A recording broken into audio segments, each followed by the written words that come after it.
শুভেচ্ছা ও অভিনন্দন। মৃদু বৃষ্টি আরম্ভ হয়েছে, বাইরে বেরোনোর উপায় নেই। চতুর্দিকে জলদ মেঘ, মেঘের আর আনাগোনা নেই, এক জায়গায় স্থির হয়ে আছে। যে কোনো সময় ভারী বর্ষণ হতে পারে মনে হচ্ছে, এটা আমার অনুমান। যা হোক, আমি এখন ব্যালকনি থেকে কৃষ্ণার বাগানের দিকে মুখ করে আছি। দেখুন গাছগুলি, দেখুন ঝিরিঝিরি বৃষ্টির মধ্যেও তারা কি সুন্দর আনন্দে বিহ্বল। ওই দেখা যায় নাগচম্পা, সেও কিন্তু তার মাথায় শুভ্রতার মুকুট পরে দাঁড়িয়ে আছে। ওদিকে আছে জারুল, জারুল তো তার দিব্য দৃষ্টিতে স্বাগত জানায় বর্ষাকে, স্বাগত জানায় দহনকে।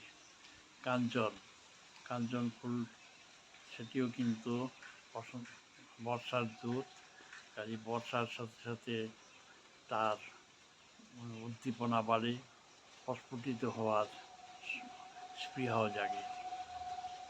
কাঞ্চন ফুলের নিচে আছে, দেখতে পাচ্ছেন কে জানি না, হলুদ চম্পা, হলুদ চম্পা আছে। সেই হলুদ গন্ধরাজকে আমি দেখতে পাচ্ছি, জানি না আপনাদের দেখাতে পারছি কি না। সেও কিন্তু গরমের একটা সহকারী ফুল। এদিকে আছে সন্ধ্যা মালতী, যেহেতু মেঘাচ্ছন্ন সেজন্য সেও এখনও জেগে আছে, তার দৃষ্টি এখনও সদা জাগ্রত হয়ে আছে। তারা গেঁদা, এগুলো জানি না কী হবে বর্ষার পর। বৃষ্টি আরম্ভ হয়ে গেছে, কিন্তু সেই বৃষ্টি আরম্ভ হয়ে গেছে, ঝিরিঝিরি বৃষ্টি আরম্ভ হয়ে গেছে। হ্যাঁ, সে তারই মাঝখানে আমি আমার ব্যালকনিতে যে সমস্ত গাছগুলি আছে সেগুলো দেখানোর চেষ্টা করছি। এই জিনিয়া, জানি না কী হবে জিনিয়ার হালকত। বা এইখানে আছে বুদ্ধজু, এই একটা সুন্দরী ফুল, অপরূপ তার শোভা, অপরূপ তার গন্ধ।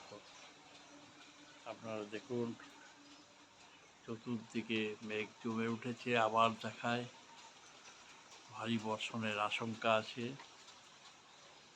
ওদিকে দূরে দেখতে পাচ্ছেন কিনা জানি না, সেগুনের বাহার, সেগুন ফুলও দেখতে কিন্তু কোনো অংশে কম নয়। বর্ষা এবং গরম এই দুই সময় সেগুনের ফুল দেখা যায়, সেটাও কিন্তু আমাদের দৃষ্টি আকর্ষণ করে। যা হোক, এক নজরে ব্যালকনি থেকে প্রস্ফুটিত ফুলের কিছু অংশ দেখানোর চেষ্টা করলাম। আশা করি ভালো লেগেছে আপনাদের। ভালো থাকুন, নমস্কার।